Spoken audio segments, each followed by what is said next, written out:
The chains beneath the sun. The sun was burning hot above the desert planet of Kalos 3. The ground cracked like dry skin, and the wind carried dust that stung the eyes.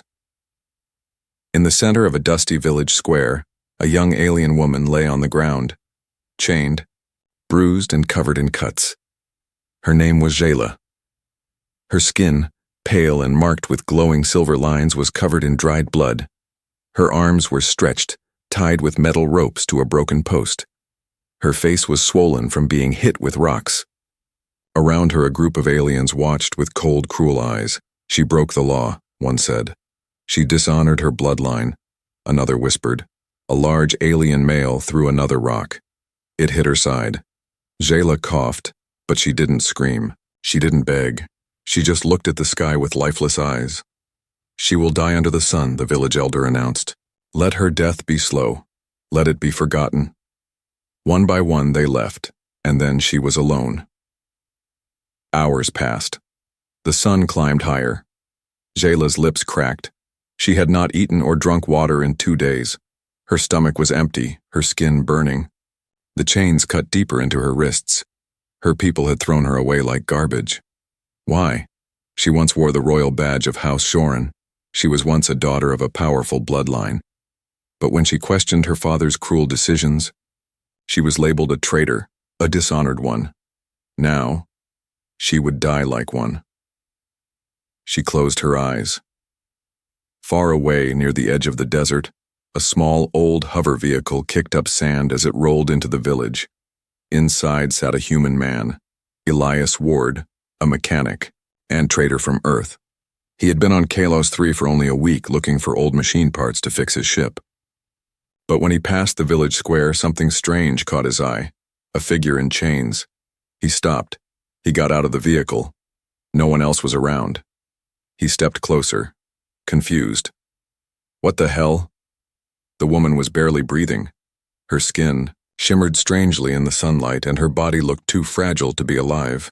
But then, her fingers moved slightly. She was alive. Jayla heard the footsteps. At first, she thought it was another villager coming to throw stones. She didn't open her eyes. But then, something touched her lips. It was wet. Cool. Water. She opened her eyes just a little and saw a strange face above her. A human face. Rough beard, worn clothes. A look of concern. Easy, he said. Here, drink this. She coughed, but water spilled into her mouth. She had not spoken in days, but one broken word escaped her lips. Why? Elias blinked. Why what? Why help me? He looked around, then back at her. Because you're dying. That enough of a reason? She didn't answer. She passed out. Elias looked at her chains. The metal was alien-made, locked with a strange crystal seal. He cursed. He didn't have tools to break it open here. I'm gonna get you out, he said softly. Just hold on. He walked back to his rover. From the back, he pulled out a toolkit and a solar torch. When he returned, he found himself shaking his head. What kind of people leave someone like this in the sun? He muttered. He started, working on the chains. But he didn't know.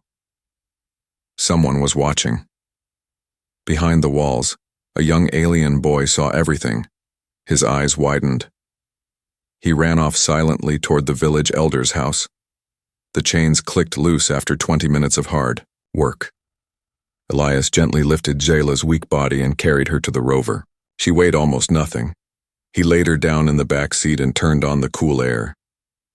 All right, girl, he said. You're not dying today. He didn't know her name. He didn't know her crime. But something in him refused to leave her behind. As the rover started moving, the wind picked up again, blowing away the blood-stained sand in the square. Back in the village, the elder slammed his hand on the table as the boy gave his report. A human touched the cursed one? The elder growled. He broke the sacred law. Outside, the sun kept burning, but far in the desert, in a small rover heading west, a dying girl took a weak breath, and her fingers, still bleeding, curled slightly. She had a reason to live, again. The rover rolled slowly over the cracked desert floor. Its engine groaned, but Elias kept his hands tight on the controls. In the back seat, wrapped in an old cloth, Jayla lay still, her eyes barely opened, and every breath sounded like a whisper. The heat had drained her and the bruises on her body were deep and dark. But Elias had seen worse before. On Earth, during his time as a war medic, he had seen death up close, and this girl was walking too close to it. He stopped the rover near a small outpost, a forgotten repair shelter from an old mining company. The place was broken and rusted, but it still had shade and an old water pump. Elias gently lifted Jayla in his arms and carried her inside. She winced as he placed her on a metal table. Her body tensed like she expected pain, not help. "Easy," he said. "You're safe here. No one's going to hurt you." Her lips moved, dry and cracked. She tried to speak again, but only a raspy breath came out. Elias poured some water into a cup and helped her drink slowly. This time she didn't resist. Her throat moved with effort, each swallow painful but needed. When she finished, her eyes locked with his for a moment, full of confusion and disbelief. He smiled gently. "You're welcome." For a long moment, there was silence. Then she spoke, barely above a whisper. "My name is Jayla." Elias nodded. "Jayla, that's a strong name. I'm Elias, from Earth." She stared at him, weak but curious. "Human? Yeah. One of the few left passing through this dead corner of the galaxy." He grabbed a clean cloth and started washing the dried blood from her arm. "You got people looking for you?" Her eyes filled with fear. She turned her face away. "No. They want me dead." Elias paused. He had guessed as much. "You don't deserve that." Jayla didn't reply. Outside, wind brushed sand against the metal walls of the shelter. The sun was lowering, but the heat still lingered in the air like fire. Back in the village, a group of elders stood in a circle. The boy had told them everything. The human who helped the chained girl, the rover driving away into the desert. Their faces were hard with anger. "She is cursed," the oldest said. "Anyone who touches her shares her crime." "She defied the blood circle," another growled. "She must not survive." A tall alien dressed in dark armor stepped forward. He was a bounty hunter, quiet and deadly. "Do you want her back?" he asked. "No," the elder said coldly. "We want her gone, for good." The hunter nodded. "Then I'll find the human and burn them both." At the outpost, Elias checked Jayla's wounds. Some were deep, infected. She needed proper medicine. But Kalos 3 was not a kind planet. Medical help was expensive and not offered to outsiders like her. He sighed, thinking. He had a small medkit in his ship back at the canyon's edge, a few hours away. He'd have to risk the drive. As he stood, Jayla reached out and caught his sleeve with trembling fingers. "Why, help me?" she asked again. Elias looked into her silver-lined eyes. "Because someone should have helped you before it got this bad." "No one ever does," she said softly. "Where I come from, mercy is weakness." "Then maybe," Elias said, walking to the door, "it's time your world learned something new." She closed her eyes. The wind outside howled louder now, like it could sense something was coming. By nightfall, Jayla had fallen into a deep sleep. Her body shook now and then, still fighting the damage. Elias gave her water every hour, wiped her forehead, and kept the small heater running to stop the cold from creeping in after sunset. But while he worked, the tracker was already moving across the desert. The bounty hunter stood tall on a hoverbike, eyes glowing faint red behind his mask. He followed the trail. Tire tracks, heat signals, human scent. He knew the old shelter in the hills. He'd be there by sunrise, and when he arrived there would be no mercy. But inside the shelter, Elias sat beside Jayla, sharpening a tool with quiet focus. He had seen signs of pursuit. He was no fool. He didn't know who this girl truly was, or why so many wanted her dead. But he had made a choice, and he would not back down now. He looked at her again, still unconscious. still fragile, but something inside her glowed softly beneath the skin. Not human, not weak, something more. And perhaps in her survival something important could change, not just for her, but for both their worlds. Morning came with a red sun rising behind the hills. The desert air was dry and sharp, and the wind blew with whispers that something dark was coming. Inside the broken shelter, Jayla opened her eyes slowly. For a few moments, she didn't know where she was. The pain in her body reminded her. Her hands still hurt from the chains and her bruises throbbed with every breath. But she was alive, and she was not alone.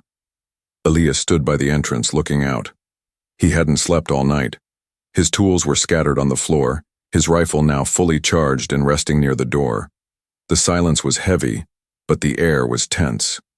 He had seen the footprints at sunrise, fresh tracks leading toward them. Someone was coming. "You're awake," he said without turning around. Jayla sat up slowly. "You stayed." "I said I would," Elias replied. He walked over and handed her a cup of warm water. "Drink this. We may have to move soon." She drank slowly, her eyes never leaving his face. "They sent someone, didn't they?" He nodded. "I saw the trail. Someone's tracking us, likely a bounty hunter. And if I know bounty hunters, he's not coming to talk." Jayla lowered the cup. "He will kill you." Elias gave her a small smile. "He can try."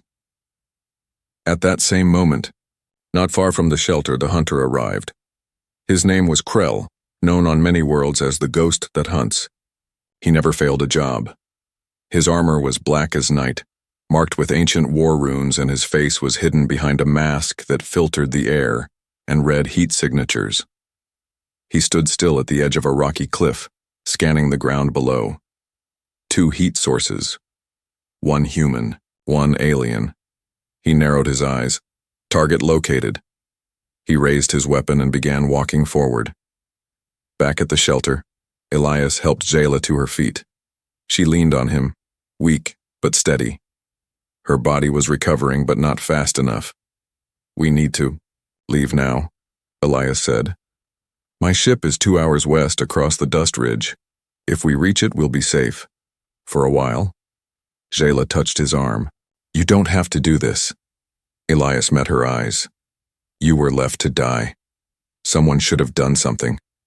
I didn't back then. But I will now." She didn't understand his past, but the weight in his voice told her there was pain behind those words. "Then we go," she whispered. They packed quickly. Elias gave her a worn cloak to cover her face and a small stun pistol for protection. He didn't tell her how unlikely it was they'd reach the ship without trouble. Outside, the sand hissed. Something was near. They climbed into the rover and took off. It didn't take long. Krell saw the dust trail before he heard the engine. He activated his hoverbike and followed, silent and fast. He aimed his scope once and fired. The rover's back tire exploded. Elias swerved hard. "Hold on!" The vehicle crashed into a rocky patch and stopped. Elias grabbed the rifle and pulled Jayla out. They hid behind the rocks as Krell's bike landed nearby. Jayla's heart raced. "He's here." Elias nodded. "Stay low. If he comes around, shoot him. Aim for the neck. That armor won't stop you there." "What about you?" "I'll distract him." Before she could protest, Elias stepped out with his rifle raised. "Back off," he shouted. Krell turned calmly. "The alien girl is marked. Step aside, human. You'll live." Elias aimed. "She's under my protection." Krell tilted his head. "Then you'll die with her." The bounty hunter fired. Elias rolled behind cover, blasting back. The two exchanged shots, dust flying, rocks shattering. Jayla crouched behind the rover, shaking. Then she saw something. An exposed tube on Krell's back armor. She remembered her father's guards wore similar suits. That weak point was a flaw. And now it was right in front of her. She didn't hesitate. She aimed her small pistol and fired once. The bolt hit true. Krell stumbled, sparks flying from his back. He turned furious and aimed at her, But Elias fired again, this time hitting his helmet. The mask cracked. Krell dropped to one knee, groaning. Elias rushed forward and hit him hard with the rifle's butt. The bounty hunter fell to the ground, unconscious. Silence returned. Only the wind spoke now. Elias breathed hard, shaking off the dust. Shayla came closer, her pistol still in hand. "You saved me," he said. "You saved me first," she replied. They didn't smile. There was no time. "We have to go now," Elias said. "Before more come." She nodded, stronger than before. "Let's finish this." Together they got into the damaged rover and began the journey to the ship, knowing this was only the beginning. The hunter would wake. More would follow. But Zayla had made her choice now. She would not run. And Elias would not abandon her. Not now. Not ever. The rover moved slowly over cracked hills as the sun began to set. Its broken back wheel shook with every bump, but Elias kept driving. Zayla sat beside him, holding her ribs, breathing through the pain. Her hood was up, hiding her glowing marks. Blood had dried along her neck, but her eyes stayed sharp, watching. The horizon, alert. She didn't speak much, but inside her thoughts burned like fire. He deserved to know. But how could she tell him? "Almost there," Elias muttered. He pointed to a distant canyon. "My ship's hidden in those cliffs." Zayla nodded. She was quiet for a moment, then finally spoke. "You don't know who I really am." Elias glanced at her, frowning. "You don't have to tell me." "I do," she said. Her voice was calm now, steadier than before. "If you keep helping me, they will keep coming. You need to understand why." Elias said nothing. Zayla pulled her hood back. The last light of the sun touched her face, and for the first time, he saw her clearly. Her silver-lined skin shimmered softly. A mark on her forehead, once covered in blood, now glowed faint blue. Elias had seen that mark before in ancient data files and royal broadcasts. It was the sigil of the high blood. "You're royalty," he said slowly. "I was." Zayla looked out the window. Her voice grew distant, like she was remembering a dream that had turned into a nightmare. "My father is Lord Vizereth of House Shoran, one of the oldest noble lines on Kalos 3. I was his daughter, firstborn, but not the son he wanted, not the obedient one." She touched the faded bruises on her arm. "I asked the wrong questions. I spoke up when he punished villages that couldn't pay his taxes. I stopped guards from hurting children in the outer camps. That was my mistake. Mercy is weakness, remember?" Elias stayed silent. His jaw tightened, but he didn't interrupt. "One day I challenged his judgment in front of the Blood Council," Zayla continued. "He declared me a traitor, stripped me of title, name, chained me in front of the village square. I thought, maybe someone would help, but no one did, because I was no longer a princess. I was just a problem." Her voice cracked at the last word. Elias finally spoke. "You weren't the problem." "He was." Zayla looked at him. "Why do you care so much? You're not from here. This isn't your fight." Elias gripped the wheel tighter. "Because I made a mistake once. Back on Earth in the war, I left someone behind. Thought it was too dangerous. I thought she'd slow me down. She died because I didn't act. Since then I promised, if I ever saw someone in need, I'd help, no matter the risk." Zayla looked down. She understood now. They were both broken by choices others couldn't see. As night fell, the rover reached the canyon's edge. The terrain was rough, and the entrance to Elias's hidden ship was covered with rock slabs and camo netting. He parked the rover beside it and stepped out, pulling the cover off. Zayla followed, limping but stronger than before. The ship was old but solid, an Earth-class transport named the Marlin.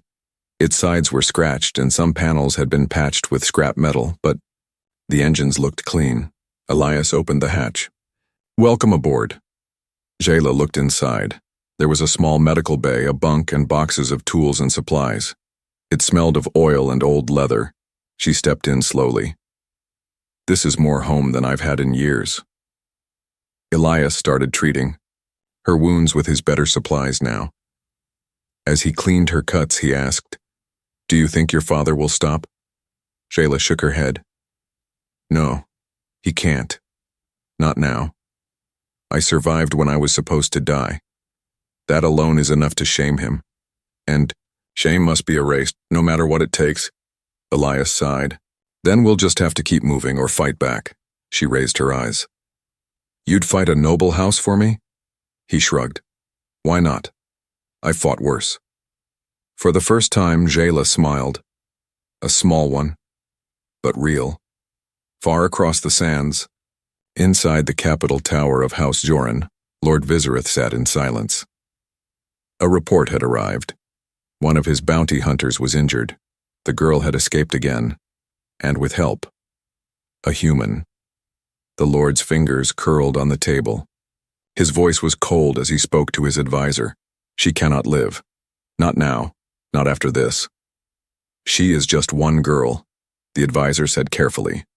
Vizereth turned, eyes burning. She is a symbol. If she survives, others will rise. Old blood must not fall to mercy. He raised a hand. Send the Black Guard. I want her brought back, or I want her burned. Back in the canyon, the wind grew colder. Inside the ship, Elias handed Jayla a small badge from a box of keepsakes, an old earth medallion shaped like a shield. It's not much, he said, but I'd like you to have it. Jayla took it in her hand, stared at the symbol, and closed her fingers over it. I won't run anymore, she said. Elias nodded. Then we stand together. Outside, the stars had begun to shine, and far away war was beginning to stir. The engines of the Marlin roared to life, cutting through the cold desert wind. Elias sat in the pilot's seat, hands moving fast across the controls.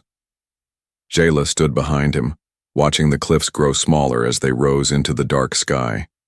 She had never flown in a human ship before. It felt rough, loud, and alive, like it didn't follow the cold rules of her people's silent machines. For a moment, she felt something she had not felt in years. Freedom, but peace was short. A red light blinked on the screen. Elias frowned. They've found us. Jayla's breath caught. Already? Yeah, he said. They locked onto the ship's ID, probably followed the wrecked rover's beacon. Jayla moved to the window. From high above, she saw the horizon. Flashes of ships breaking through clouds, 3 dark vessels moving fast. They sent war hunters, she whispered. Blackguard. Elias turned the ship. How bad are they? She looked at him. They don't take prisoners. He didn't waste another second. The ship dived hard, engines flaring. They skimmed the top of the dust hills, barely above the ground, kicking up sand like a storm. The Blackguard followed close behind. The chase had begun. In the sky, the wind screamed. Jayla held onto the seat, her knuckles white. Lasers fired. Past them, hot blue lines slicing through the air. Elias moved the controls with calm skill, flying like a man who had nothing left to lose. The first enemy ship moved in close, weapons charging. Elias shouted, "Hold on!" He flipped the ship sideways between 2 narrow rock towers. The walls scraped the wings. Metal screeched. But they made it through. The enemy ship tried to follow, but it struck the edge and exploded in fire. One down, Elias muttered. Jayla stared at him. You were a soldier? Once. Now I just fix broken things, he said, including people. But the other 2 enemy ships were still coming. The dust hills ahead twisted into sharp turns and dangerous drops. This wasn't a place built for flying, but Elias knew the land better than most. He dove into the canyons, weaving through tight curves. One ship followed close, too close. Jayla saw the mountain edge ahead. There's a gap. Too narrow. Elias grinned. For them. He flipped the ship again, sliding through the gap. The enemy ship tried, but its wing clipped the side. It spun out of control and crashed into the canyon wall in a burst of flames. Jayla covered her mouth. Her heart was pounding. Only one enemy remained. Then something unexpected happened. The last ship didn't attack. It pulled back. Elias checked. The radar. They're not following anymore. Jayla narrowed her eyes. That's not right. They never give up. She walked to the scanner screen. Then she saw it. On a distant ridge, a beacon signal. A net drone. They've laid a trap, she said. They want to hurt us. Elias gritted his teeth. They're smarter than I thought. He changed course fast, climbing into the upper atmosphere. Jayla steadied herself. There's an old sky tunnel above the hills, a smuggler route. My people blocked it years ago, but it might still open if you hit it hard. Elias raised an eyebrow. You sure? She nodded. No, but it's better than flying into their net. He smiled. Good enough for me. They reached the tunnel, an ancient ring of floating rocks and shattered satellites.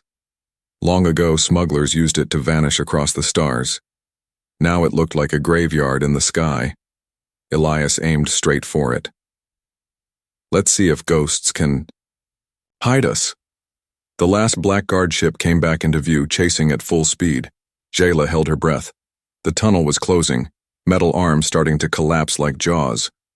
Elias pushed the throttle. The ship shot forward faster than it should go. Lasers fired behind them. One blast hit the tail. Engine's hot, Elias shouted. Jayla gripped the seat. We're not going to make it. But they did. The Marlin shot through the last ring just before it sealed shut. Behind them, the enemy ship slammed into the barrier and exploded in bright red fire. Silence. Only the hum of the ship remained. Elias leaned back in the seat, sweating. Remind me never to do that again. Jayla laughed softly. Her first real laugh in months. Hours passed as they floated above the dust world, hiding behind a dead moon. Elias worked on repairs while Jayla sat quietly holding a data pad. On the screen was a message she had once written long ago, a letter she had never sent, to the people she wanted to protect, to the ones who were punished with her. She looked up at Elias. I want to fight back. He paused. You sure? That? Path doesn't end easy, she nodded. I'm done running. Elias put down his tool. Then we plan carefully. Jayla smiled. With your flying, and my knowledge of the royal halls, we might just have a chance. The dust hills below faded from view. Now, the real war would begin. The royal court of Kalos III was carved from black stone and bathed in golden light. Long banners of the high houses hung from the walls. Each step into that hall felt heavier than the last. At the front, a tall seat of judgment rose above all others. The judge wore blood-red robes. Around him sat the nobles of the planet, cold, proud, powerful. Jayla stood before them in silence. Her hands were chained again, but this time by law, not by cruelty. The guards flanked her like statues.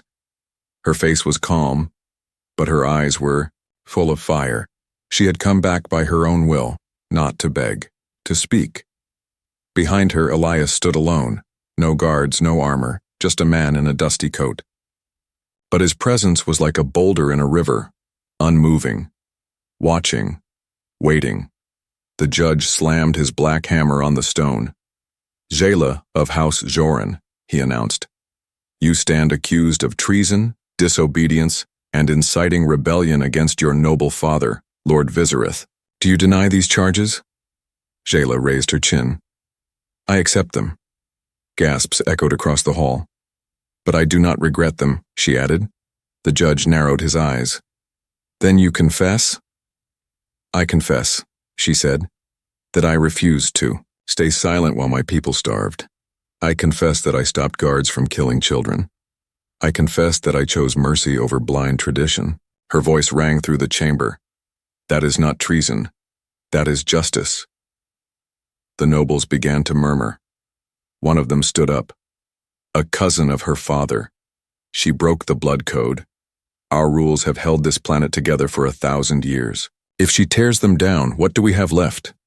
Elias stepped forward. He was not invited to speak, but he did anyway. She gave your people a chance to live with dignity, he said. If that scares you, maybe it's your traditions that are weak, not her. The hall froze. All eyes turned to him. The judge stood. Who are you to speak in this court? Elias Ward, he said. Human. Traveler. The man who pulled her from the chains you left her in. I watched her suffer while your world turned its back. Now, I speak because no one else will. The nobles were silent. Jayla looked at him with something soft in her eyes. Lord Vizereth entered the court with a heavy cloak and a colder face. His eyes locked on Elias. So, the outsider who stole my daughter. Elias didn't flinch. No one stole her. She chose to survive. Vizereth walked closer, circling him like a vulture. You think your words matter here? You are nothing. Maybe, Elias replied. But I'm the reason your blackguard is down 3 ships. Gasps again. Even the judge leaned forward. Jayla smiled faintly. Vizereth's voice cracked like thunder. She must be punished. I demand execution before others think they can rise like her. The judge raised the hammer again, but Elias stepped forward and put something on the floor, a holodisc. It glowed and opened a recording.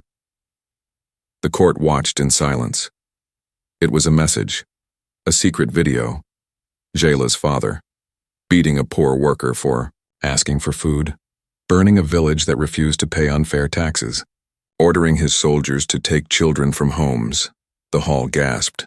Some nobles turned away. Others looked at Vizereth in horror. The judge stared at the screen, face hard. Jayla spoke. This is the truth I was punished for trying to stop. This is the crime your order protects. The judge stood slowly. This evidence is real. Elias nodded. Pulled it from a backup server in the old mining zones. He never deleted the files. The judge turned to Vizereth. You will step down. An investigation will begin. Vizereth shouted. This is treason. Jayla's voice rose. No, father. This is justice. Her chains were removed. The crowd was silent as she walked down the steps. She passed Elias. Their eyes met. You didn't have to come here, she said. I had to, he answered. Because someone needed to break the silence. As they left the court together, nobles whispered behind them, but none dared stop them. The world had just shifted. Not with a war, but with truth. Outside, the sky was soft with evening light. The wind no longer felt cruel. The banners of House Joran still flew, but now they trembled. Jayla looked back at the grand court. I thought I had to destroy it all to fix it, she said. You just had to speak, Elias replied. And someone had to listen. She looked at him. You listened when no one else did. He smiled. I've been good at fixing broken things. She smiled back. Then let's fix a world. And together, they stepped forward into the new dawn. The sun rose slowly over Kalos 3, its light stretching across the red dunes and shining on towers that once ruled with fear. The court had been silent for days. Lord Vizereth had vanished from public view, stripped of his power, and placed under watch. The nobles, once proud and untouchable, had started whispering in corners. Change was no longer a dream. It was real. It was walking their halls in the shape of a woman they once left in chains. Jayla stood on the balcony of the old high citadel, dressed not in silks or golden armor, but in simple robes of deep blue, the color of unity. Her skin, once marked by bruises, now shimmered clean under the early light. The chain scars on her wrists remained, but she did not hide them. They were no longer her shame. They were her proof. Behind her, Elias leaned against the doorway. He looked out over the city. The air smelled less like smoke and more like fresh wind now. Markets below were open again. People laughed. The sky, once filled with warships, now carried peaceful drones delivering food and medicine to outer villages. You look like someone who never thought they'd make it here, Elias said. Jayla turned to him. Because I didn't. He smiled, walking up beside her. But you did. You stood in the court. You made them listen. She glanced down at the streets. And now? They expect me to lead. Elias shrugged. Well, you were born for it. I was born to obey. she said quietly. But now, I have to learn to lead. He looked at her, serious now. You already are. You're healing. More than just yourself. Later that day, Jayla visited the outer settlement that once feared her name. People stood back at first, confused, cautious. They remembered her father's rules. They remembered the chains, but Jayla walked among them without guards, without banners. A child ran to her, holding a broken toy. She knelt, fixed it with her fingers, and handed it back. Mothers watched, then elders, then all stepped forward. A woman placed a flower in Jayla's hand, not a symbol of fear, a symbol of trust. Back at the Citadel, Elias stood before his ship preparing to leave. He had done what he came for, even though he never meant to stay this long. But the work ahead? It was hers now. He didn't want to be in the way. As he loaded a box into the Marlin, he heard soft footsteps behind him. You're leaving, Jayla said. He turned. I figured it was time. You've got a planet to rebuild. I've got scrap to trade. She folded her arms. That's it? Elias tilted his head. What else is there? Jayla walked closer. You didn't just save me. You stood beside me when no one else did. You fought for someone the galaxy had forgotten. He looked into her eyes. And I'd do it again. Then don't leave. He hesitated. She held out her hand. No chains, no orders, just a promise. He slowly took her hand. What kind of promise? He asked. She smiled. That you'll stay, not because I need you to save me, but because I want you to help me build something better. Together. Elias looked at her hand, then back at the ship, then at the city behind her. The city that had once turned its back on her, but now held its breath for her next step. He squeezed her hand gently. I can't fix a whole planet, he said. She leaned closer. Then fix one broken thing at a time with me, he smiled. That I can do. In the following weeks, Jayla and Elias worked side by side. She spoke in village circles and rebuilt lost alliances. He repaired broken water lines and taught young engineers how to power machines without draining the soil. People began calling her the healer queen, but she never wore a crown.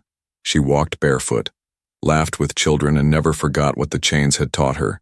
Freedom was not given. It was chosen, and sometimes it needed someone else to believe in it first. One evening, they sat together under the stars on the roof of the Citadel. Jayla rested her head on Elias's shoulder. The wind was warm. The night was still. There's a part of me, she whispered, that still wakes up thinking I'm in the square, chained and forgotten. Elias gently touched her wrist. But you're not. No, she said. I'm not. Because you were the one who didn't walk away. He looked up at the stars. Funny thing, all I wanted was a few parts for my ship. Jayla laughed softly. And you ended up helping change a world. He chuckled. I guess that's what happens when you give a girl water in the desert. She looked at him, eyes shining. No, that's what happens when one human sees someone suffering and decides they matter. No chains remained, only a promise, and it was more powerful than any law.